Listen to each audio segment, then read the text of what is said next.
বিশ্বনবী মুহাম্মদুর রাসূলুল্লাহ সাল্লাল্লাহু আলাইহি সাল্লাম যখন ঈদগাহের ময়দানে এরকম করে বক্তব্য দিয়েছেন, ইয়া মাশারান নিসা, হে নারী সমাজ তোমরা শোনো, হে মা চাচি খালারা তোমরা শোনো।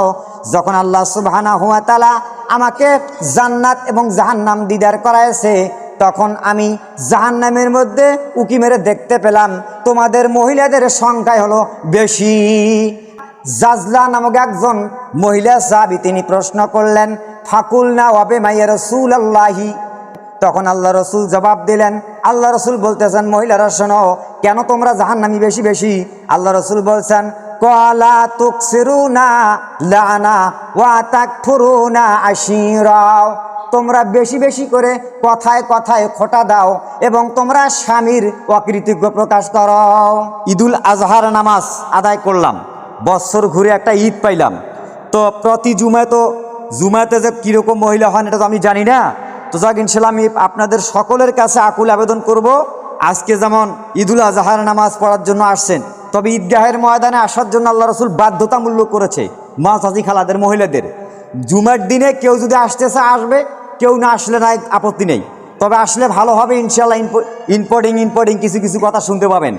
তো যাক, আজকে ইনশাল্লাহ যে শৈলের শুরু হয়েছে, আমি 15 থেকে 20 মিনিট কথা বলবো, কেউ বিরক্ত হয়েন না, আর ছেলেরা কান্দুক, সমস্যা নাই। তো ঈদুল আজহার নামাজ আমরা শেষ করলাম। এখন এখান থেকে একটা শিক্ষণীয় বিষয় কি, এটা খুব গুরুত্বপূর্ণ সহকারে শুনবেন মা, খুব গুরুত্বপূর্ণ সহকারে শুনবেন যে ঈদুল আজহার নামাজ যে আমরা শেষ করলাম, করার পরে এখন এই 1 বছর এখান থেকে গিয়ে আমরা কোরবানি করব। তো কোরবানি করার পরে আমরা এই যে নামাজ পড়লাম, কোরবানি করব, এরপরে গোস্ত ভাগ বন্টন, এরপরে বাকি জীবনটা কিভাবে চলবো, এখান থেকে শিক্ষা অর্জন করতে হবে। সেটা হচ্ছে, আমি আপনাদের সামনে আয়াতে কারিম পাঠ করছি, যেখানে আল্লাহ পাক বলছেন সূরা তওবার যে আয়াতটা নিয়ে এসেছি, ওয়াল মুমিনুনা ওয়াল মুমিনাত, যে মোমেন পুরুষ হোক আর মোমেন নারী হোক, এরা বাদুহুম আউলিয়া বাদেন, এরা হচ্ছে একে অপরের বন্ধু, এরা সাহায্য করবে। এরপরে ইয়ামুরুনা বিল মারুফ ওয়া ইয়ানহাউনা আনিল মুনকার, এই মোমেন পুরুষ এবং মোমেনা নারী এরা কি করবে? অন্যায় অত্যাচার কাজগুলোকে বাধা দেবে, ভালো কাজের আদেশ দেবে। কারা? মোমেন পুরুষ এবং মোমেন নারী। কি করবে? এরপরে ওয়ায়ুকিমুনাস সালাতা ওয়া ইউতুজ যাকাতা, এরা নামাজ আদায় করবে, নামাজ প্রতিষ্ঠিত করবে এবং যাকাত আদায় করবে। এরপরে ওয়ায়ুতিউনা আল্লাহা ওয়া রাসূলাহু, আল্লাহ পাকের হুকুম, রসুলের হুকুম আদেশ করে মানবে। উলাইকা সাইয়ারহামুহুমুল্লাহ ইন্নাল্লাহা আজিজুল হাকিম, এই সমস্ত কাজ যারা করবে, মুমিন পুরুষ এবং মুমিনা নারী, এরাই হচ্ছে আল্লাহ পাকের কাছে যথার্থ সফলকাম। বলেন সুবহানাল্লাহ। এই জন্য কী করতে হবে তাহলে? এখানে মুমিন পুরুষ আর মুমিনা নারী, এই আয়াতটা আমি বেছে নিয়েছি। তাহলে আমাদের শিক্ষা হলো যে একমাত্র যে আমরা কি করি, যে এই যে এখান থেকে গিয়ে কোরবানি করব, এইটাই কিন্তু শেষ নয় মা। এখান থেকে আপনাদেরকে শিক্ষা গ্রহণ করতে হবে। কি শিক্ষা? যে কোরবানির খুতবায় বলছিলাম যে কোরবানির শব্দের অর্থ হচ্ছে আপনার মনের ভিতরে যেগুলি ওয়াসওয়াসা আছে, শয়তানি ওয়াসওয়াসা, বদমাশি ওয়াসওয়াসা, এরপরে বদমেজাজি, এরপর বিভিন্ন কি বলে খারাপ অনাহান্তান, এই জিনিসগুলোকে কোরবান করতে হবে। কোরআনে কারিমে আল্লাহ পাক আরেক জায়গা বলেছেন, ওয়াল কাযমিনা ওয়াল গায়যা ওয়াল আফিনা আনিন নাস, যে মোমেন হচ্ছে সেই ব্যক্তি, মোমেন পুরুষ হোক নারী হোক, সেই ব্যক্তি যারা নিজের রাগকে সংশোধন করে, নিজের রাগকে চেক দেয়, চিবিয়ে খেয়ে ফেলে, এরা হচ্ছে কি? মোমেন। এজন্য এখান থেকে শিক্ষা অর্জন করতে হবে যে কি করব আমরা, যে একমাত্র যত প্রকার শয়তানি ওয়াসওয়াসা আছে সব এগুলো কি, এগুলো বাদ দিতে হবে এখান থেকে। তাহলে এরা কি করবে? এরা একে অপরের বন্ধু, সাহায্য করবে। যদি একটা মোমেন আরেকটা মোমেনের, একটা মোমেনা নারী আরেকটা মোমেনা নারী দিয়ে কেউ কষ্ট দিবে না, কথা দিয়ে হোক, গালমন্দ দিয়ে হোক, ব্যবহারে হোক, আচারে হোক, এগুলি কেউ কষ্ট দিবে না। এটা কি করতে হবে? খেয়াল করতে হবে।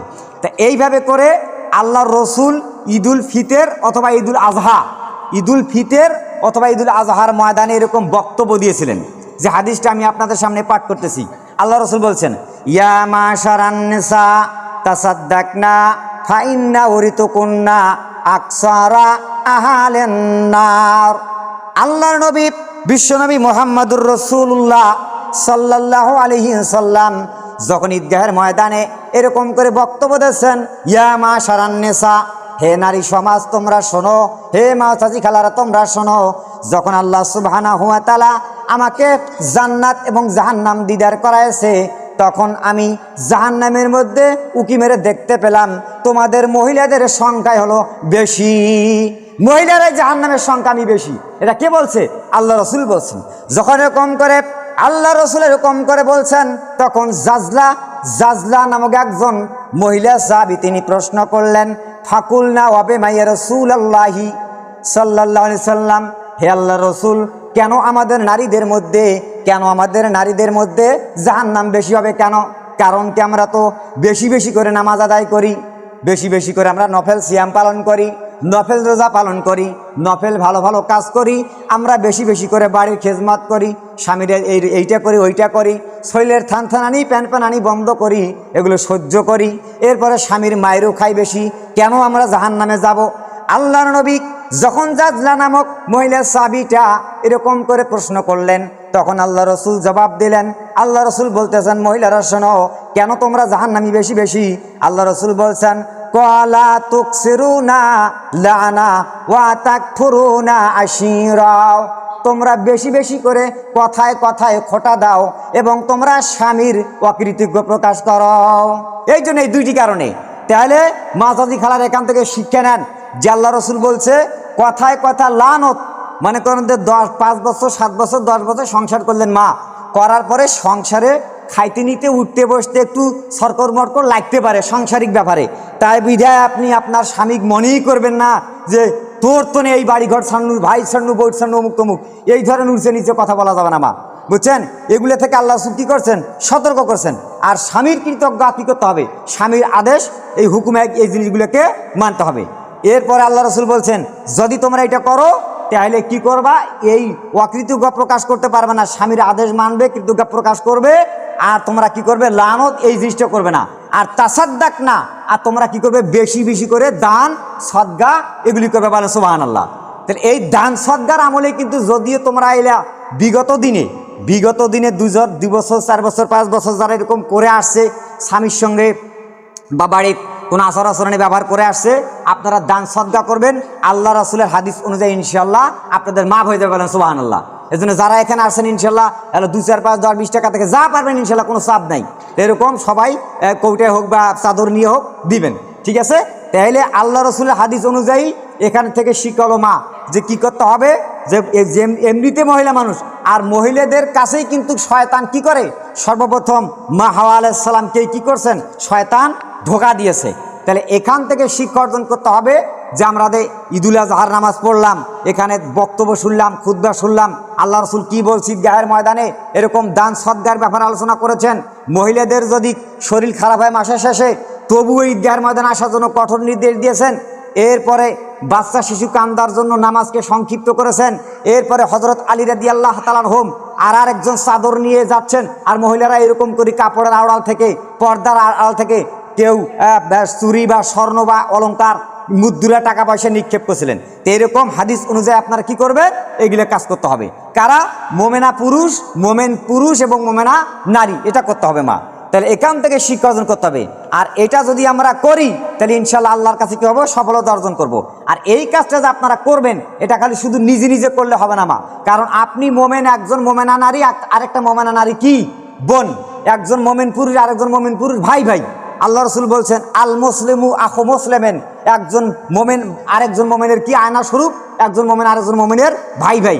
তাক দিয়ে কোনো অজ্ঞা করবে না, তাক দিয়ে কোনো ছোট বড় হ্যানত্যান এই জিনিসগুলি করতে পারবে না। তাহলে নিজেও করতে হবে এবং আপনার ওই মোমেনা নারী, মোমেনা পুরুষ, আহলে পরিবারকেও করাইতে হবে। আল্লাহ পাক এর জবাব দিলেন আরেক জায়গায় কোরআনে কারিমে, মানে নিজে তো আপনি আমল করবেন, নিজে আপনি জাহান্নাম থেকে বাঁচবেন, কিন্তু আপনার বাড়ির পরিবার থেকে শুরু করে মোমেনা যতগুলো নারী আছে, যতগুলো বোন বান্ধবী আছে, আপনাদের এগুলোকে কি করতে হবে? এগুলোকে তাগিদ দিতে হবে। ওই যে আল্লাহ বলতেছে ইয়া মুরুনা, যে ওরা কি করে? একে অপরের সহায়ক, এরা ভালো কাজের আদেশ দিবে, অন্যায় কাজ দেখলে বাধা দেবে। আল্লাহ পাক জবাব দিলেন আরেক জায়গায়, কথাবার্তা বলেন না মা, ইয়া আইয়ুহাল্লাযীনা আমানু কু আনফুসাকুম ওয়া আহলিকুম নারা। আল্লাহ রাব্বুল আলামিন কোরআনে কারিমে বলেছেন সূরা তাহরিমের 6 নম্বর আয়াত, আল্লাহ বলতেছে হে ঈমানদারগণ, এখানে মুমিনের কথা বলা হয়েছে, হে ঈমানদারগণ তোমরা নিজে জাহান্নামের আগুন থেকে বাঁচো এবং তোমাদের আহলে পরিবারকে বাঁচাও। বলেন সুবহানাল্লাহ। তাহলে নিজেও বাঁচতে হবে মা, নিজেকেও বাঁচতে হবে। বাড়িতে আপনার আহলে পরিবার থেকে শুরু করতে হবে। আপনার ছেলে, আপনার মেয়ে, আপনাদের ছেলে মেয়ে, আপনার স্বামী, শাশুড়ি, শ্বশুরি, আপনি যদি বেশি বেশি জানেন আপনি আপনার স্বামীর কাছে ওয়াজ করবেন, এই তাগিদ দিবেন। আপনি বেশি জানেন আপনার ছেলেমেয়ের কাছে ওয়াজ করবেন। এরপর আপনার ছেলেমেয়ে আলেম ফাজেল পাশ করেছেন, আপনি লেখাপড়া করতে পারেন নাই মা, আপনার মেয়ে আপনার কাছে ওয়াজ করবে, আপনার ছেলে আপনাকে বুঝাবে, আর ওই বুঝ দিবে কোরআন এবং হাদিসের সুন্নাহ অনুযায়ী। ওই অনুযায়ী আপনাকে কি করতে হবে? জীবন পরিচালনা করতে হবে। যেমন হযরত ইব্রাহিম আলাইহিস সালাম তার পিতার কাছে ওয়াজ করেছিলেন, তার পিতাকে বলেছিলেন, আব্বা আমার কাছে যে বিষয়ের জ্ঞান আছে তোমার কাছে সে বিষয়ের জ্ঞান নাই, সুতরাং তুমি আমার অনুকরণ করো, আমি তোমাকে সঠিক এবং সোজা লাইন দেখা দেবো। বলেন সুবহানাল্লাহ। তাহলে এখান থেকে শিক্ষা হলো মা যে কি করব? নিজে জাহান্নামের আগুন থেকে বাঁচতে হবে এবং আহলে পরিবার বাঁচাইতে হবে।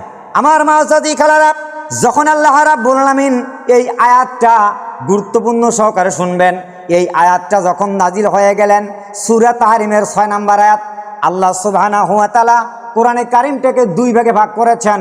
একটা হলো মক্কি সাবজেক্ট, আরেকটা হলো মদিনা সাবজেক্ট। যখন মক্কার আয়াতগুলো নাজিল হয়েছে তখন আল্লাহ নবী এই আয়াতগুলোকে সাহাবায়ে কেরামদের সামনে বর্ণনা করবার জন্য একটা জায়গা ঠিক করেছিলেন। পাহাড়ের উপর তার বাড়িটা দাঁড়িয়ার কাম, কারণ তখন তো রাষ্ট্র ক্ষমতা ছিলেন আবু জাহেলের হাতে। তখন আল্লাহ রসুল মক্কার আয়াতগুলো সাহাবায়ে কেরামদের সামনে রাতের মধ্যে গোপনে এরকম বর্ণনা করতেন। এরপরে যখন মদিনায় যে সমস্ত আয়াতগুলো নাজিল হয়েছে তখন আল্লাহ নবী আয়াতগুলোকে সাহাবায়ে কেরামদের সামনে বর্ণনা করবার জন্য দুইজন সাহাবী জারি নিয়োগ করছিলেন। একজনের নাম হযরত আব্দুর রহমান বিন আউফ, আরেকজনের নাম হযরত বেলাল রাদিয়াল্লাহু তাআলা আনহু।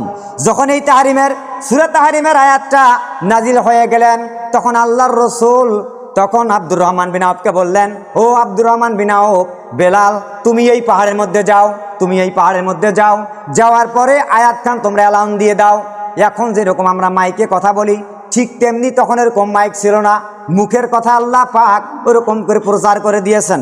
যখন ওরা পাহাড়ের মধ্যে গেলেন, যাওয়ার পরে আয়াত তেলাওয়াত করতেছেন, ইয়া আইয়ুহাল্লাযীনা আমানু কু আনফুসাকুম ওয়া আহলিকুম নারা।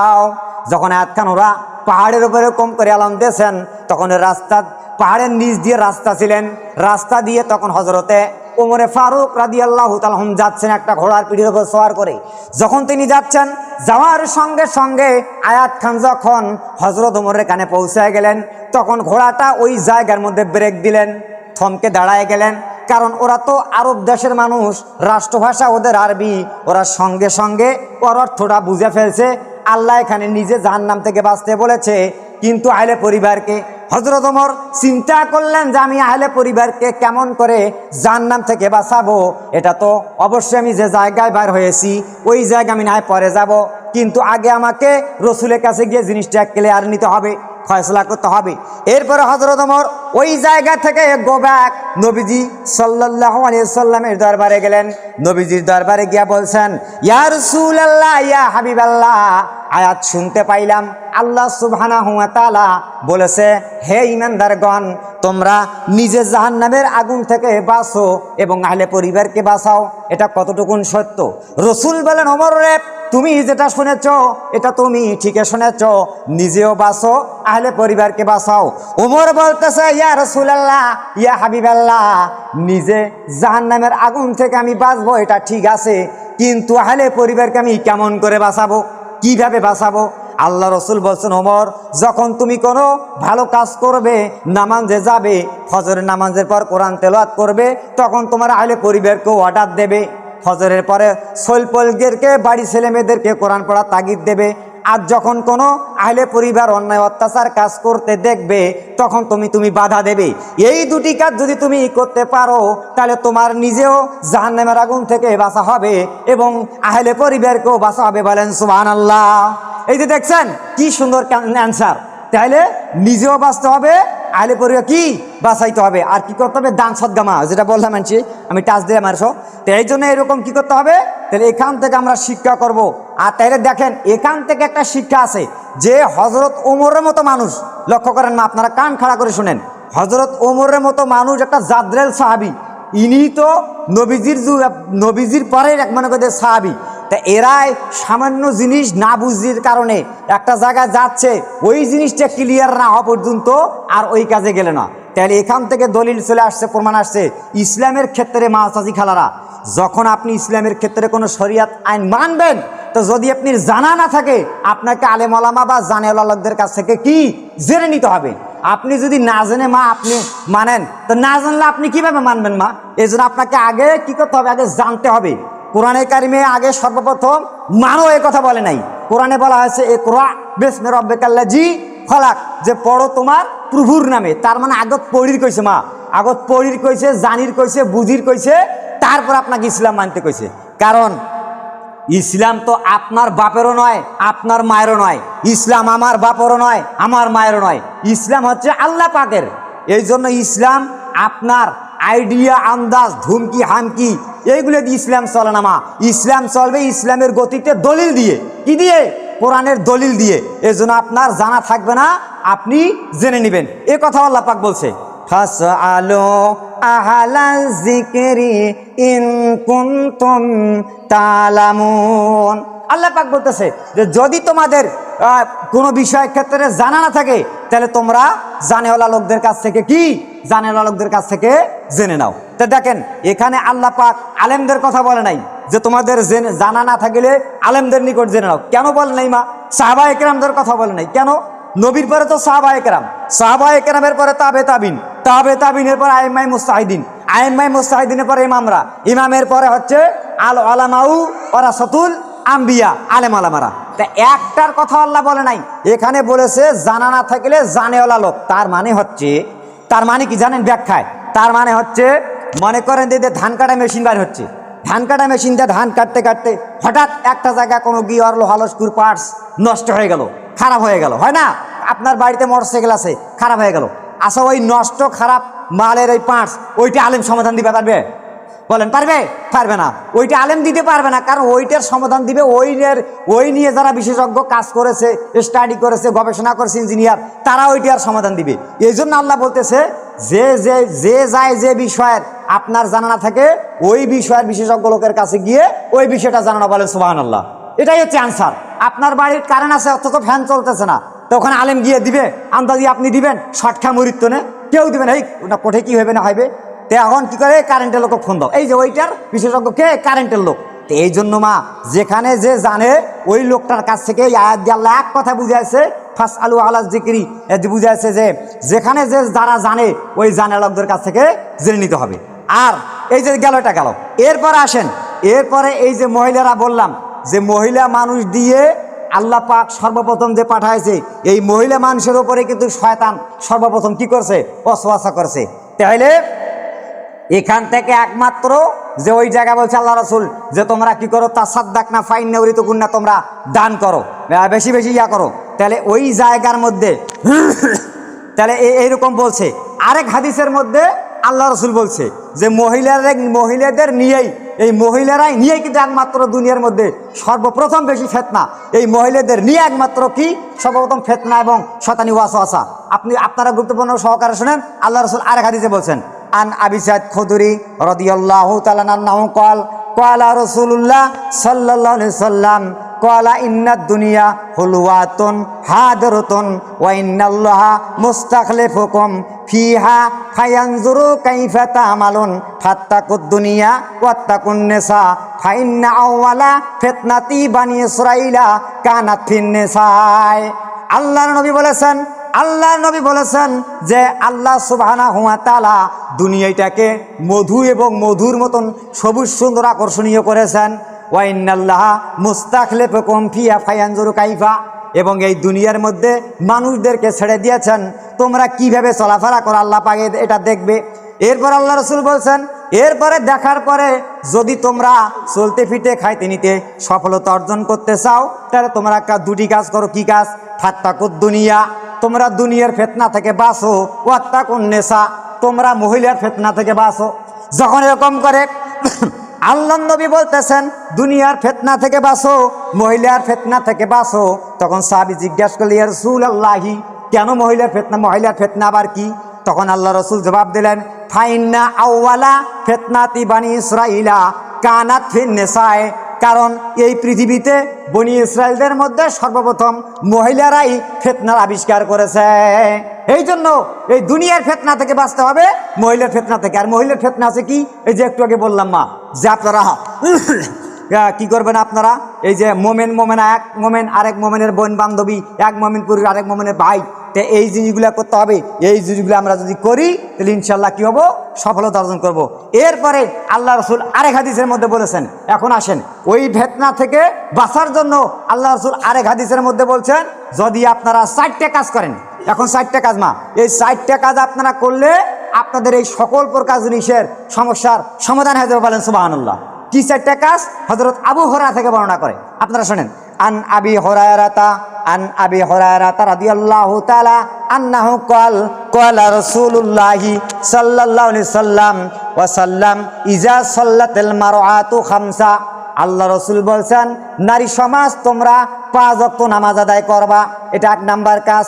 2 নাম্বার কাজ হলো ওয়াসামাত শাহরাহা, তোমরা মাহে রমজান মাস আসলে তোমরা সিয়াম পালন করবে, 2 নাম্বার গেল।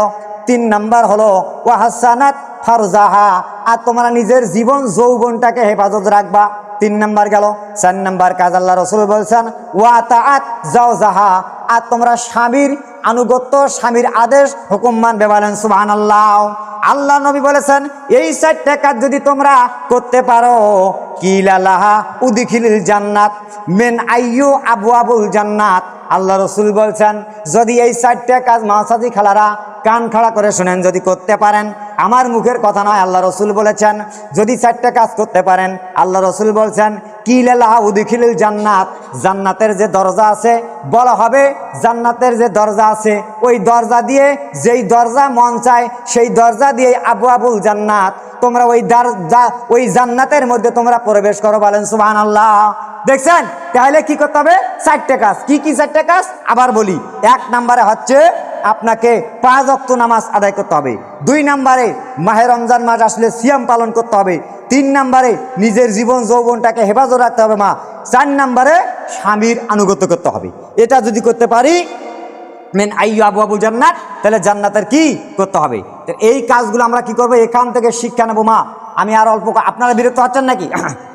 এই মাত্র আর কয় মিনিট মা, এই আর কয় মিনিট মারলেন, আর 5টা মিনিট। তাহলে এই কাজটা করলে কি করবো, আমরা সফলতা অর্জন করবো। আর ফার্স্টে আল্লাহ রসুলের হাদিসটা বলছিলাম ইয়া মাশারান নিসা, যে তোমরা কি করো, ওই জাহান্নাম থেকে বাঁচতে হলে তোমরা বেশি বেশি দান করো, সদকা করো, যে যা পারবেন মা ইশারা দিয়ে যাবেন।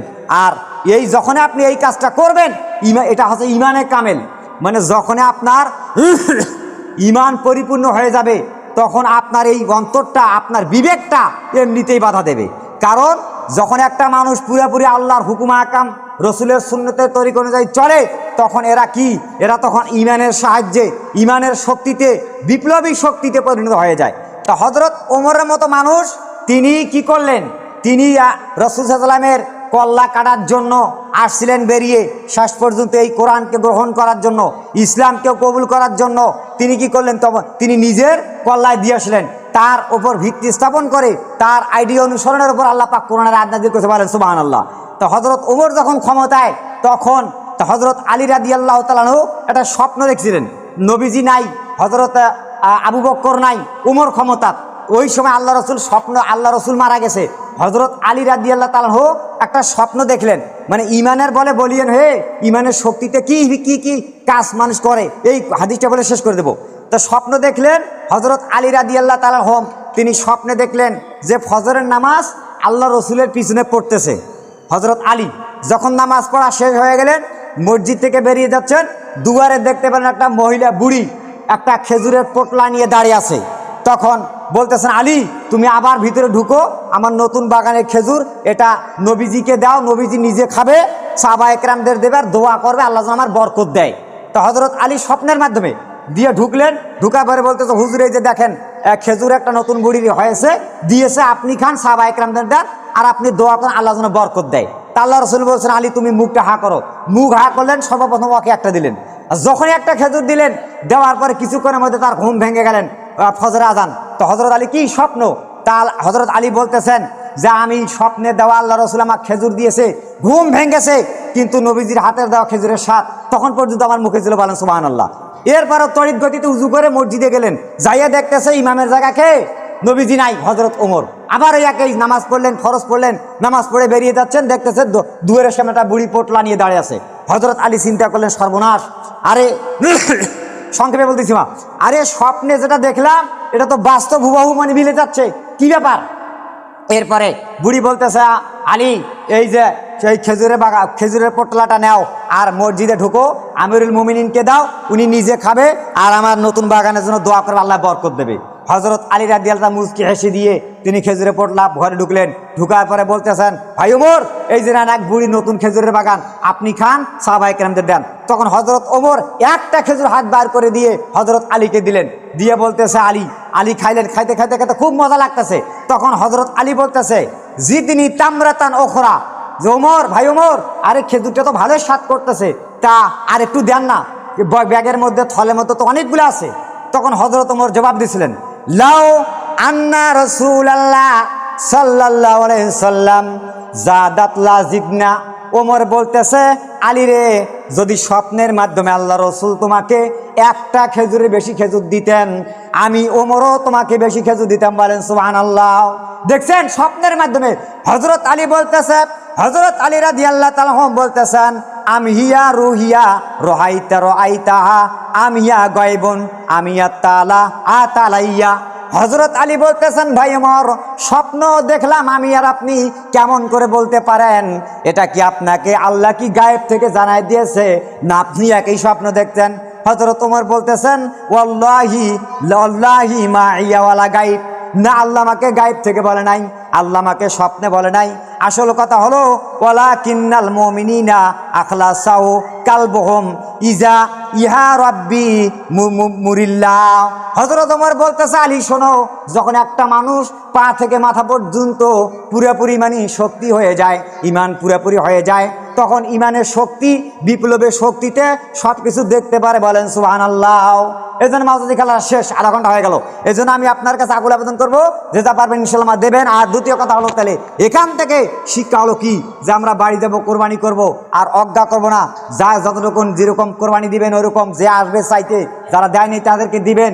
আর যে যে হাদিসগুলা বললাম, আয়াত বললাম, এভাবে মানার চেষ্টা করবেন মা, ইনশাআল্লাহ আল্লাহ পাকের রসুল কোরআনের আয়াত, বেশক আপনি এই কাজগুলো করতে পারলে বেশক আল্লাহর জান্নাতি, বলেন সুবহানাল্লাহ।